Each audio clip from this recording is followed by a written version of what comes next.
اعوذ باللہ من الشیطان الرجیم بسم اللہ الرحمن الرحیم۔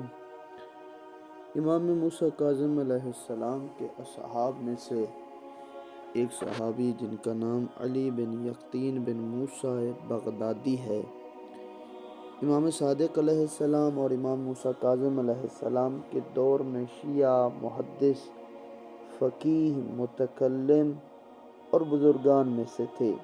فقیہ مطلب یہ کہ وہ فقہ کو جانتے تھے، سمجھتے تھے، حق و باطل کو جانتے تھے، اس لیے ان کو فقیہ کہا جاتا تھا۔ متکلم جو اعتقادی ابحاث، کلامی ابحاث کرنے والے تھے۔ محدث یعنی احادیث کہتے تھے امام صادق علیہ السلام سے اور امام کاظم علیہ السلام سے، جو انہوں نے احادیث سنی ہوئی تھی وہ لوگوں کو بتاتے تھے۔ کوفہ کے رہنے والے تھے لیکن بغداد میں مقیم تھے، اور ان کی حالات زندگی کے اندر انہوں نے کتابیں لکھی ہیں اور بہت زیادہ امام موسیٰ کاظم علیہ السلام اور امام جعفر صادق علیہ السلام کے قریب تھے۔ بن یقطین کا مرتبہ ائمہ معصومین علیہ السلام کے نزدیک یہ ہے، جن کے اندر روایات موجود ہیں کہ آپ کے سلسلے میں اس چیز کو پسند کرتا ہوں جو اپنے سلسلے میں پسند کرتا ہوں۔ آپ نے گواہی دی کہ علی بن یقطین اہل بہشت ہیں۔ حضرت نے ان کی ضمانت لی ہے کہ آتش جہنم ان تک نہیں پہنچے گی۔ ایک دوسری روایت میں امام موسیٰ کاظم علیہ السلام فرماتے ہیں کہ جب میں حج پر تھا تو میرے ذہن میں کسی کا خیال نہیں آیا سوائے علی بن یقطین کے۔ وہ ہر وقت میرے ساتھ رہے، میری نظروں سے غائب نہیں ہوئے، جب تک کہ میں وہاں رہا وہ ساتھ رہے۔ یعنی مجھے ہر لمحہ، ہر دعا میں، جہاں کہیں بھی میں عبادت کرتا تھا، دعا کرتا تھا تو علی بن یقطین کے لیے دعا کرتا تھا، وہ میرے ساتھ ہوتا تھا۔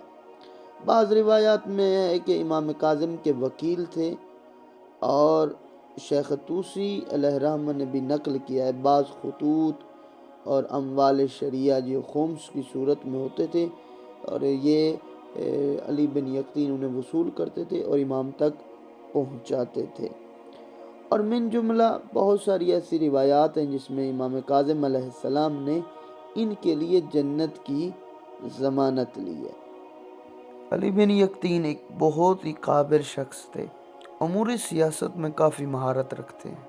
حکومت ہارون اسے وزارت عظمیٰ کا منصب پیش کرتی ہے، جسے یہ شخص امام موسیٰ کاظم علیہ السلام کی اجازت سے قبول کرتا ہے، لیکن امام شرط لگاتے ہیں کہ اس منصب پہ رہتے ہوئے مومنین کا خیال رکھنا ہے۔ اور پھر ایک دفعہ ابراہیم جمال جو کوفہ کا رہنے والا ہے، امام کو ملنے کے لیے مدینے جاتا چاہتا ہے۔ ارادہ کرتے کہ پہلے بغداد جا کر علی بن یقطین کو ملتا ہوں، شاید کوئی کام بھی تھا۔ بغداد آتا ہے لیکن علی بن یقطین کی طرف سے اسے ملنے کا وقت نہیں دیا جاتا۔ بہت کوشش کرتا ہے لیکن علی بن یقطین اسے نہیں ملنے ملتے۔ اسے بہت تکلیف ہوتی ہے، مدینہ جاتا ہے۔ امام اسے باقی باتوں کے ساتھ یہ بھی پوچھتے ہیں کہ کیا علی بن یقطین سے کبھی ملنے کا اتفاق ہوا، تو یہ سارا واقعہ سنا دیتا ہے۔ ابراہیم امام سے ملنے کے بعد چلا جاتا ہے۔ اسی سال علی بن یقطین حج کے لیے مکہ آتا ہے، وہاں سے انتہائی احتیاط سے امام کو ملنے آتا ہے، لیکن امام اسے ملنا قبول نہیں کرتے، کافی پریشان ہوتا ہے۔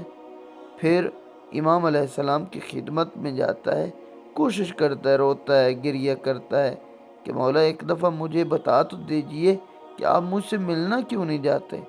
تو امام علیہ السلام نے فرمایا کہ اے علی بن یقطین، جس طرح تمہارے لیے تمہارے پاس ہمارے ماننے والے کے لیے وقت نہیں ہے، اسی طرح ہمارے پاس بھی تمہارے لیے وقت نہیں ہے۔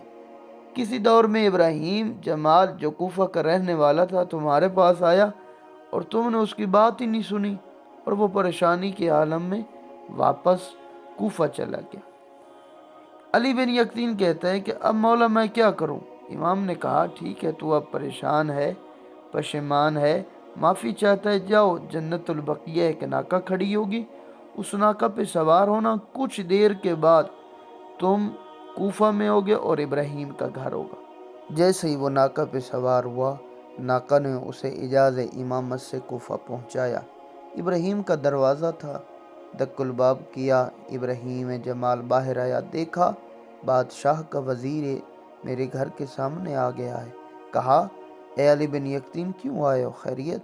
کہا کہ تو کسی دور میں میرے پاس گیا تھا اور میرے پاس وقت نہیں تھا، آج میں امام کے پاس گیا ہوں، مجھے امام زیارت کا وقت نہیں دے رہے اور میں چاہتا ہوں تم سے معافی مانگنے۔ کہا کہ میں نے تجھے معاف کیا، جاؤ۔ کہا ایسے نہیں، میں اپنا رخسار زمین پہ رکھتا ہوں، تم اپنے پاؤں مٹی سے بھرے ہوئے میرے چہرے پہ رکھو تاکہ یہ میں نشان لے کر معافی نامے کے طور پر امام کاظم علیہ السلام کی خدمت میں پہنچوں۔ کہا نہیں، میں ایسا نہیں کروں گا۔ علی بن یقطین نے کہا نہیں، تمہیں یہ ضرور کرنا ہوگا۔ اس نے ایسے ہی کیا۔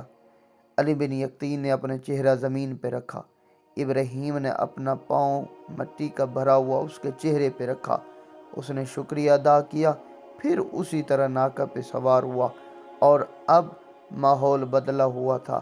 امام علیہ السلام گھر پہ نہیں بلکہ جنت البقیہ میں علی بن یقطین کا انتظار کر رہے تھے۔ فوراً سینے سے لگایا، پیشانی پہ بوسہ دیا، کہا اسی طرح کہ ہمیں شیعوں کی ضرورت ہے اور ہمیں بھی چاہیے کہ ہم بھی اپنے شیعہ بھائیوں کی عزت کریں، ان کا احترام کریں، جہاں کہیں بھی ہیں، کسی شعبے میں ہیں، جیسے ہی پتہ چلے اپنا مومن بھائی ہے، شیعہ ہے، فوراً اس کا کام کرنا چاہیے، اس کی عزت کرنی چاہیے، اس کا احترام کرنا چاہیے۔ خدا نہ کرے اگر کوئی کمی کوتاہی غلطی ہو جاتی ہے، فوراً معاف کریں، کیونکہ ایک مومن کی عزت، مومن کا احترام، مومن کا مقام اگر کہیں گستاخی ہو جائے، غلطی ہو جائے تو وقت کا امام بھی ناراض ہو جاتا ہے۔